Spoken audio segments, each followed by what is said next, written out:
Hey everyone, welcome to Locked On Lakers for Friday. Brian Kamenetsky, Andy Kamenetsky. Rough start to the second half for the Lakers. They lose by 18 in San Francisco.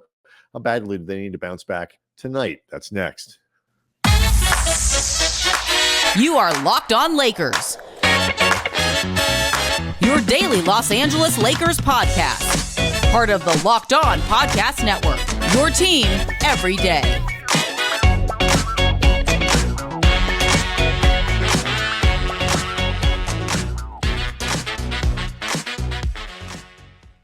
Thanks to everybody for making Locked On Lakers first listen of every day, Monday through Friday, no matter how or where you get your podcasts. It's always free and never behind paywall.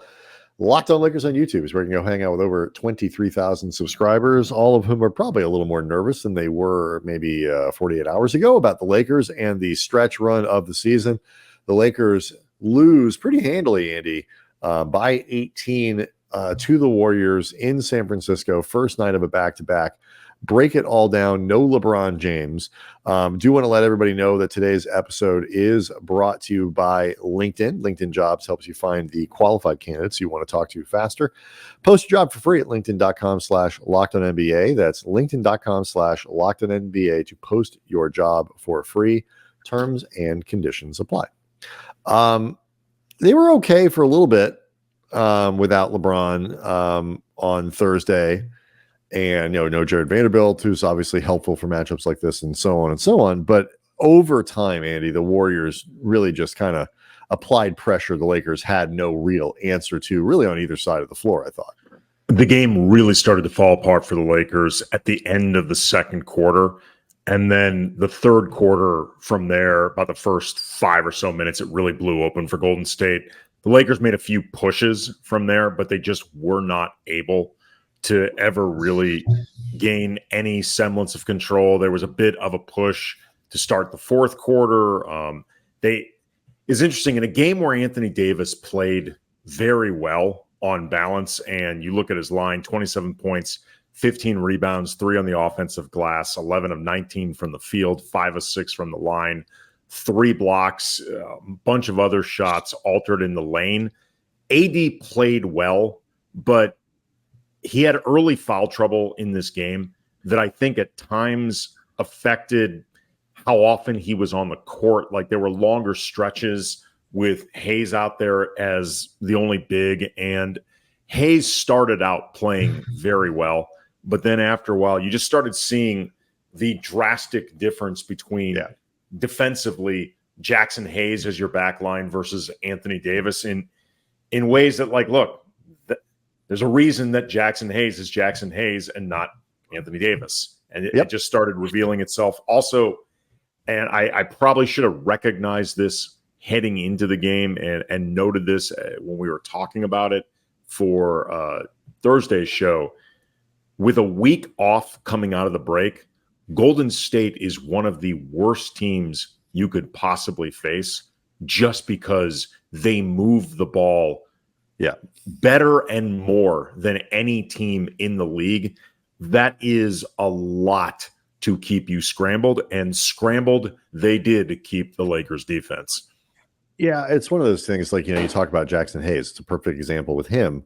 Like, that's a tough assignment. Like, it's not like the Warriors, 2 months into the season, it's a different story because Golden State hadn't been playing very well. This Warriors team is now 2 games over 500, just behind the Lakers, who are 3 games over 500, and have played very well. I believe this is 9 of 11 that they've won. And they, like everybody else in the Western Conference, are really playing well. And so this wasn't the diminished version of the Warriors. And, they've made adjustments to how they play. And, they didn't get much from Podziemski, and, Klay Thompson, who scored 35 in his first game off the bench, had 3 on Thursday. But they didn't really need it. They got 32 from Klay, or from Steph. And, the 20 points from Wiggins, the early 3 from Draymond, the little stuff like that. They just got enough good stuff. 17 points from Trace Jackson Davis. Yeah. He was huge in this game. In the first half, I think he had 13 points in like 7 minutes. Yeah. He kept getting behind, I think most often Jackson Hayes for pick and roll dunks, pick and roll lobs. I mean, just he drives to the basket. I mean, he was terrific. Yeah. 8 of 10 overall, plus 5 rebounds and 2 blocks. Like he's had good moments over the course of the season. But like that was a wild card performance from Golden State that the Lakers really weren't able to replicate anywhere on their roster. No. Reeves played pretty well, 16 points in only 27 minutes. He got hurt and then came back, and so we'll see what happens tomorrow. But it was 3 of 8 from Rui. It was 6 of 15, very backloaded 6 of 15 from D'Angelo Russell. Like they needed big nights from the supporting cast, and they just didn't get it. It did not happen on Thursday. No. And I don't know if maybe a lot of these guys, particularly the backcourt, were kind of just in their sort of, I don't want to say in their own heads, but just feeling a degree of frustration, trying to contain Steph, which nobody on the team was successful at all. I mean, the guys who took the biggest brunt of it were Reeves and Taurean Prince. They kind of just took turns getting used by Steph. But, Max Christie had him on a few possessions, no better. Spencer Dinwiddie had him on a few possessions, no better. You mentioned it earlier, and I tweeted it out at Cam Brothers. This was really a night where Jared Vanderbilt, that absence is felt, because he is their best option, not just in terms of guarding guys along the perimeter, but just if you're looking for somebody who can get a player like Steph even out of rhythm just for a little bit, or get the rest of the offense out of rhythm in the way they connect with Steph. Like you need a disruptor. And, between Vando not being there and even Reddish not being there, because Reddish can be, if nothing else, very disruptive as a defensive presence. They could have used more of that tonight, and they just didn't have it. It led to a lot of other guys along the perimeter too, just getting loose constantly. It wasn't one of these games where I felt like they were just, dominated, blowing off the floor, whatever. They just were. The Warriors were clearly and obviously the better team, and that's not necessarily first game after the break on another team's floor, a team that's playing as well as any team in the West. Like it's not inherently shameful, but what it does do, Andy, is it reinforces the kind of the bind that the Lakers are in. If you look around the conference, the only other team that lost among the contenders was Phoenix, and that's because Dallas beat them. And so, but although that's actually better though for the Lakers, because the further down Phoenix falls, if the Lakers can actually rise, they have the tiebreaker. Oh, sure. My point more is, Utah lost. That helps the Lakers. They lost at home to Charlotte. Again, I'm not so concerned about them finishing the top 10, but where in the top 10? Sacramento, they beat San Antonio. Denver beat Washington. Oklahoma City beat the Clippers. So that's, intra-conference. Someone's got to lose that game. The Pelicans beat up on Houston. There is very little wiggle room for losses. You lose 2 or 3 games in a row, you're going to pay for it. And so we'll see what happens. LeBron, we spent a lot of time in this, obviously, for Thursday's show. LeBron's absence, Darvin said after the game that no guarantees, but he is anticipating, maybe a better word, that LeBron plays at home tonight against the Spurs. Kind of needs to. And they need to hope Austin Reeves doesn't have any lingering issues from his injuries in Thursday's game. We'll get to all of this stuff next. Locked On Lakers is brought to you by Stitch Fix, and with Stitch Fix, you get a stylist who understands your style, your size, and your budget. They do all of the shopping for you. It's the easiest way to update some on-trend favorites for your wardrobe this season. I just using Stitch Fix. I just give my stylist my size, my style, budget preferences. I order boxes when I want, how I want. No subscription is required, and they send 5 just for me, picked just for me, pieces plus outfit recommendations, pro styling advice. I get to keep what works, send back the rest. And my stylist, I don't even have to send back much because they always send the perfect pieces, and the fit is on point. It's like they have Style ESP. I don't know how they do it. It's like witchcraft or sorcery, but Stitch Fix makes it all easy. Shopping, it can be a hassle, but they save you time and effort and make you look good in the process. And if you don't love something, just send it back. Shipping, returns, and exchanges are always free. Style that makes you feel good as you look. Get started today at stitchfix.com/lockedon. That's stitchfix.com/lockedon. stitchfix.com/lockedon. Locked on Lakers is also brought to you by Logix. In this show, you get a lot of in-depth analysis and hot takes, right? Well, let me give you my hottest take of the day. The best lineup in LA and surrounding areas right now is the lineup of auto loans at Logix. They start off at the top with my favorites, the proven and dependable new and used vehicle loans.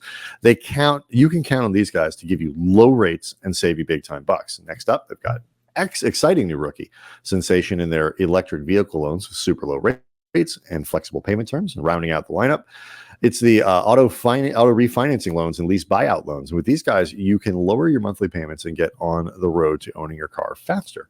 Now, look, I know it's a hot take, but seriously, no one can beat the lineup at Logix. So visit your local Logix branch right here in LA and the surrounding areas and let one of their amazing team members help you, or just apply online in minutes at logixbanking.com/car. That's LOGIX banking.com/car.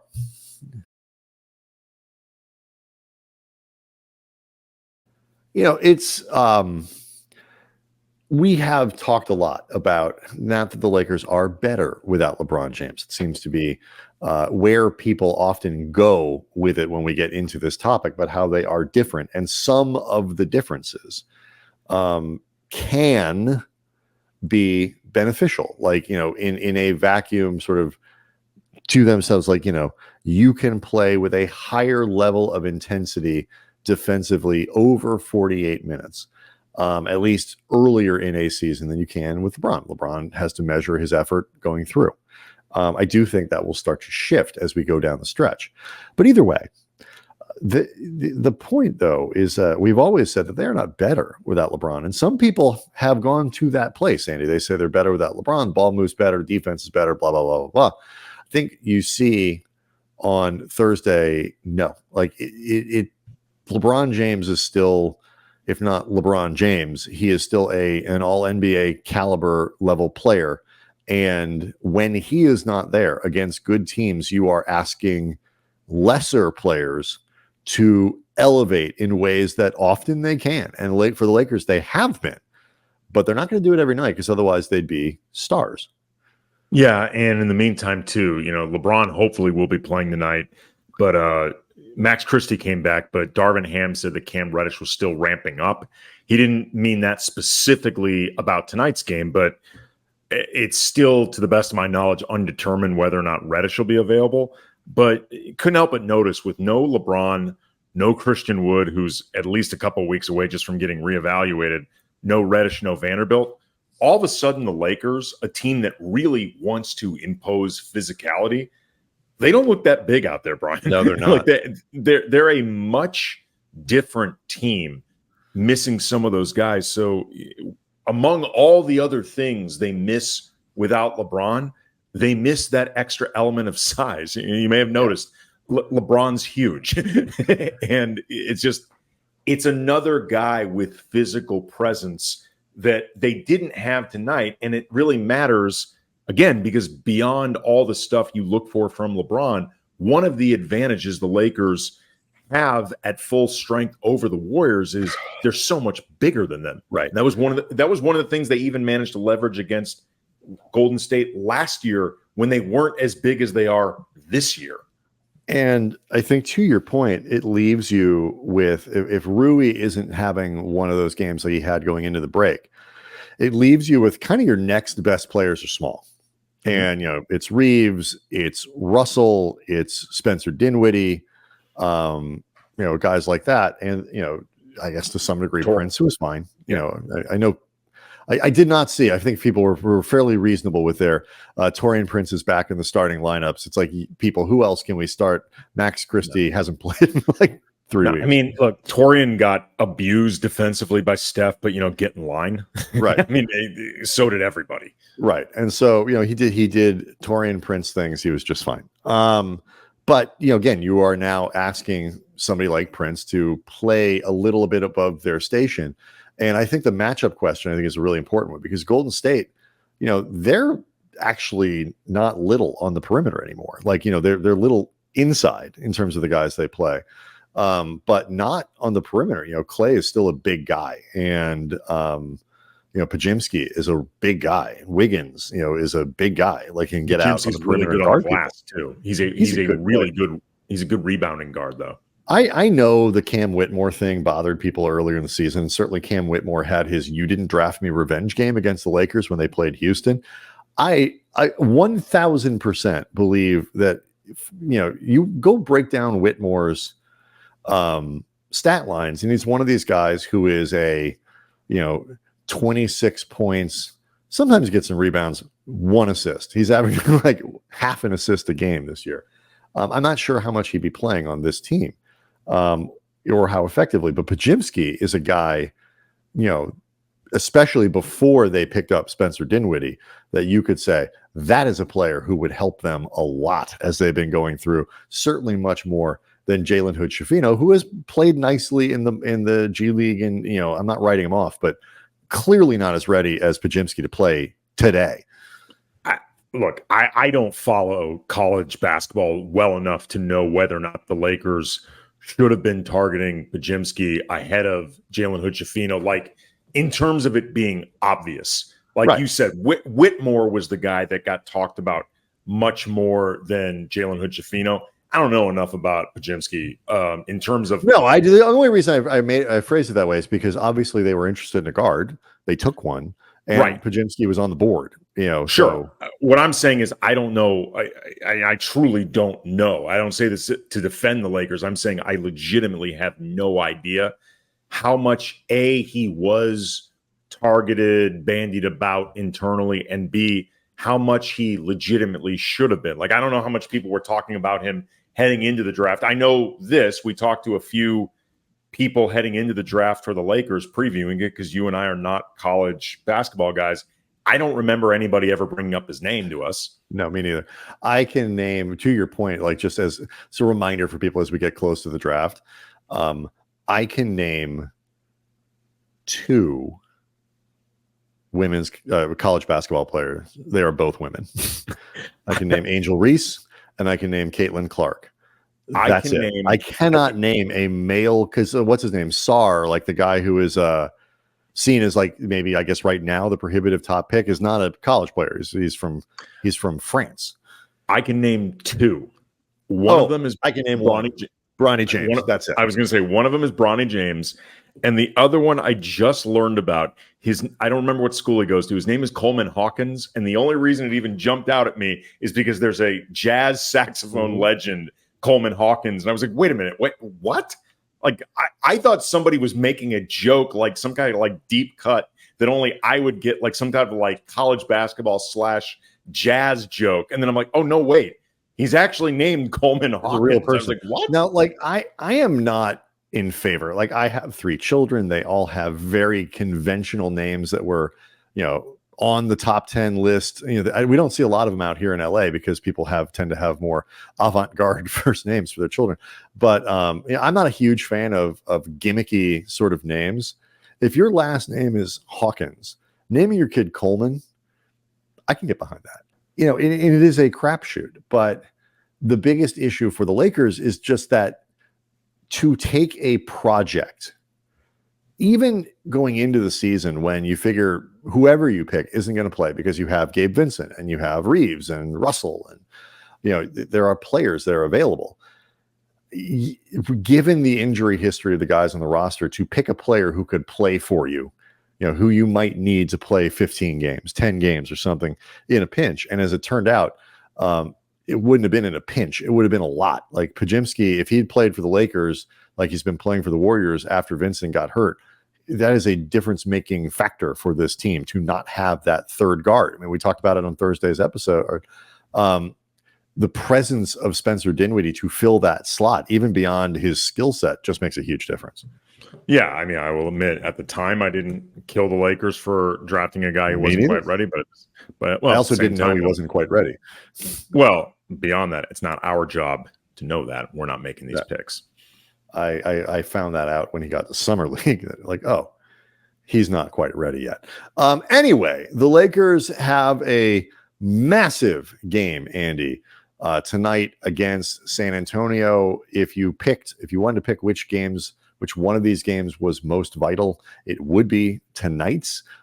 So we will start to look at that one. And by the way, the Lakers have lost to the Spurs, so they should not take this one lightly. We'll get to it next.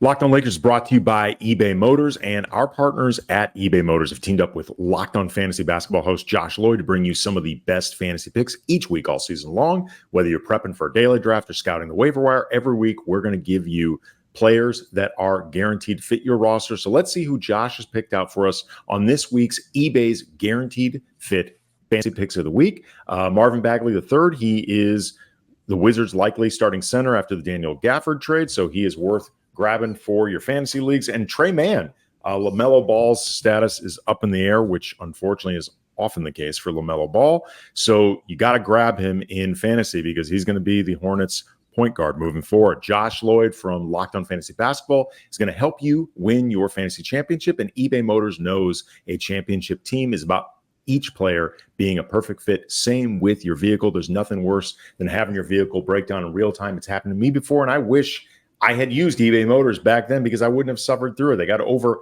122 million parts for your number one ride or die, and they can keep your ride running smoothly. They got brake lights, LED headlights, anything your baby needs, eBay Motors has it. And with eBay Guaranteed Fit, it's guaranteed to fit your ride the first time, every time, or your money back. So keep your ride or die alive at ebaymotors.com. eBay Guaranteed Fit only available to U.S. customers. Eligible items only. Exclusions apply. So I do want to apologize. I'm sure there are people in the comment section, in the preview, watching this thing live as it goes up on YouTube and all that stuff, who are saying to themselves, Brian, please sit still. Michael Jordan, Andy, had his flu game, got out there in critical moments and played through a devastating flu.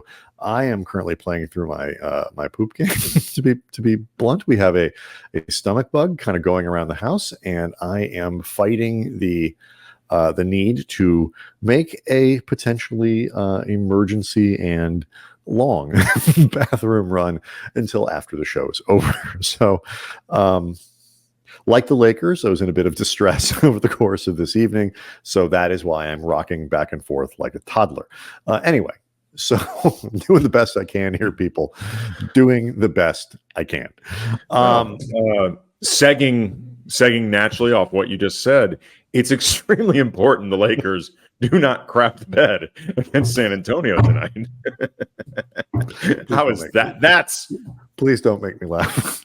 That is please don't do that. But that was chef's kiss work by me right that there. Was brilliant, and I please understand that I'm laughing very hard on the inside. You deserve tremendous amounts of credit and flowers, and people should clip this little bit and send it out over the internet and all of that. It's obvious. I mean, the Spurs are themselves coming off. They're going to be on the second end of a back-to-back. They lost to Sacramento.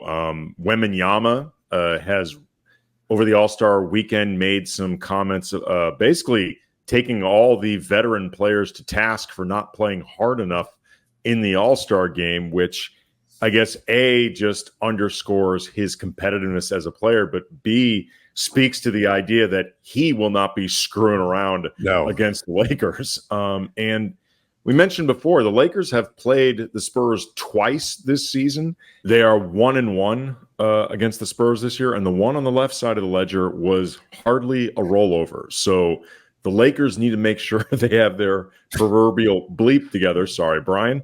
Otherwise, they could be in some deep doo-doo. Again, sorry, Brian.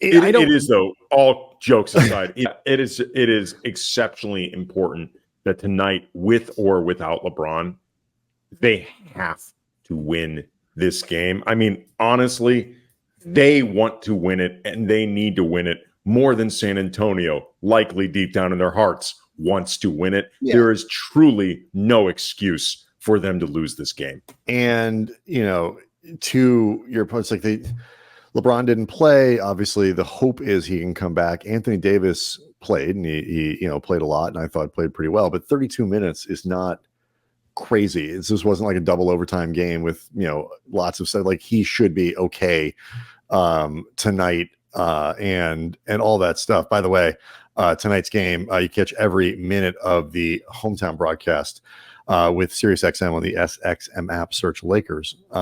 So I think it helps that they've lost to them already. Like, I don't know how many times the Spurs have beaten a team twice this year. Definitionally, it cannot be that many. They've only won 11 times. So you can't beat teams too many times when you only won 11. You do not want to be the team that loses to San Antonio twice in sort of critical games, and it would tilt things back. Like, I don't look at this game on Thursday and say, the Lakers, that was an unserious effort. They are an unserious team. I think they came out, they played hard. They were outplayed by a good team, a team that's playing well now. You lose to San Antonio on Friday while they're on the back-to-back too. You are sliding into fundamentally unserious territory. For your team. It's also important too with only AD and Jackson Hayes as conventional bigs on this team. Colin Castleton, I don't know if he will get into a game at all unless absolutely necessary, but it is really important that AD avoid early foul trouble like he had against Golden State, which it's a problem against the Warriors, but they very well could have lost against the Warriors if AD picked up one foul the entire game. With all the guys they're missing and Golden State being a good team at home, that could happen regardless. If AD picks up quick fouls against Wembanyama tonight, that could be a real problem moving forward in this game. And it's funny too, like, they don't need, it's not like, this is where you go and you're like, the things the Lakers have done well, they have, the offense has been fairly well orchestrated. The defense has been better. They've been, and it's going to look different with some of the guys out. Hopefully they're back, and and you get some of the integrity that maybe wasn't there on Thursday. But they haven't been turning the ball over a lot. They've been getting to the line. They've been keeping teams off the line. Like, these sort of things. Like, you don't have to play a brilliant game to beat the Spurs at home. Like, you're going to have to crank it up a little bit for a lot of these other games. You got Phoenix coming up. They've got just an enormously difficult run of high-end Western Conference teams. They see Dallas, they see the Pelicans, they see a lot of good teams. They see the Clippers again. It's like over and over and over and over again. Those are teams you got to elevate a little bit against. This one, you need a professional game where you lean into your strengths and you don't do stupid things like extra foul trouble or get yourself thrown out of a game or something really stupid.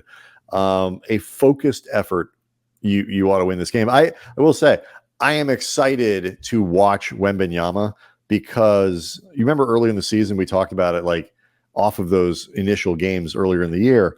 Wemby's been pretty good all year long. There's no question about that. But we noted, and I stole this line from someone, and it was months ago, and I don't remember, but like, that was as bad as he's ever going to be. Like, the 6 weeks into the season, 4 weeks into the season, whatever it was, he's gotten better since then. And it is, if you haven't seen a lot of Wemby, because maybe you haven't watched a lot of Spurs games, he is tremendous fun. To your point, his line, I just looked at it in the loss Thursday versus Sacramento. 19 points on 8 of 21 shooting, which isn't great, although you remove the 1 of 6 from 3, and he's 7 of 15, which is at least more acceptable. Then in the meantime, 13 rebounds, 5 on the offensive glass, 4 assists, 5 steals, 5 blocks. He came within 1 assist of the 5-5-5-5-5. That is really pretty good, really difficult to come by. Came off a 10 block game just before Valentine's Day, 27 points, 14 rebounds, 10 blocks, 10 of 14 from the floor. Like, there's a lot of question about some of the other guys on this San Antonio team and how quickly they can rebuild and all that kind of stuff. And Pop is obviously in a different spot. This team is in a different spot and all that stuff. But there is no doubt that Wemby is one of the next transcendent stars in the NBA, and it's going to come faster than I've actually seen people making pitches for him for DPOY on a team with 11 wins. And it's not, I mean, he's not going to win it, but like the case when you see it written down is not crazy. Like he is having just already tremendous impacts on games. That said, Lakers ought to win this one pretty easily. Also, too, I mean, it's worth noting, I mean, there's going to be so much focus on Wembanyama, and rightly so, but Devin Vassell in the loss to the Kings, 32 points on 13 of 18 from the field, 3 of 4 from behind the line, 7 assists. He's not an all-NBA caliber player, and I don't know how many, if any, all-star teams Devin Vassell will make in his career, but he's a good player. Good player. And he is very capable of giving the Lakers fits as well. So those are the Lakers should win this game. They need to win this game with or without LeBron. They are a better team, but as they hopefully have burned into their brains, if they screw around with this game, they could very well end up in what feels like a march towards serious trouble, because you've got this game Sunday against the Suns, and it is really important that they win this game against Phoenix so they can just keep trying to narrow that gap between them and the Suns. It is basketball, Andy, is a game of runs. That's how I'm feeling right now too. So I'm going to go ahead and pull the plug on this one. Quick reminder that tonight's game can be found on SiriusXM on the SXM app. Search Lakers. Catch every minute of Lakers broadcast, the hometown broadcast of SiriusXM on the SXM app. So Locked On Lakers on YouTube is where you can go to see the show, to watch this happen. And I'm hopeful that I'll be back to celebrate a win with the ability to sit still for 15 minutes for our post game. But we'll find out. We'll see everyone tomorrow.